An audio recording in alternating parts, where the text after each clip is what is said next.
Si la couverture médiatique de la visite d'État du président Macron aux États-Unis est sans nul doute à la hauteur de l'importance de l'événement, les Français n'y sont pas tous aussi réceptifs. À cela plusieurs raisons, mais surtout, pour certains, un désintérêt assumé pour l'information et la politique en général. S'ils le font, je pense qu'il y a une importance, mais il faudrait qu'avant de répondre à ça, je m'intéresse vraiment à pourquoi et qu'est-ce qu'ils cherchent à faire, quels sont leurs buts, pour comprendre si moi j'y adhère ou pas. Voilà, là du coup je me prononce pas trop, je sais même pas pourquoi il y est, de quoi ils vont parler, donc voilà. J'ai surtout l'impression que c'est très compliqué, enfin tout ça, en général le monde de la politique c'est très compliqué, ils en font des tonnes pour pas, enfin ils font des tonnes pour pas grand chose en fait. Et au pays de Descartes, le doute est lui aussi bien présent.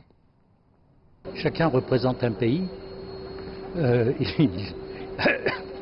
ils sont forcés de dialoguer, d'échanger, de trouver des compromis, trouver un consensus. Donc je pense pas qu'il faille y mettre de l'amitié ou de la sympathie, simplement c'est, je dirais, le business de la politique. D'autres, enfin, veulent y croire. Je pense qu'ils vont discuter franchement des choses qui fâchent un petit peu. Il y a les problèmes des taxes douanières. C'est là qu'on rejoint le problème de la Chine avec les aciers, par exemple. Que va-t-il se passer? Est-ce qu'effectivement les amis des États-Unis vont être entre guillemets privilégiés ou pas? À voir. Il y a le problème de la Corée, le problème de la Syrie.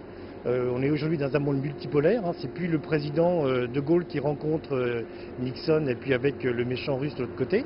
Donc ça change complètement la donne. Il y a le désengagement progressif des États-Unis au Moyen-Orient aujourd'hui.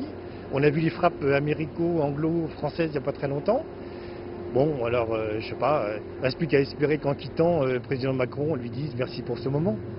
Donald Trump et le président Macron, ils représentent les démocraties occidentales.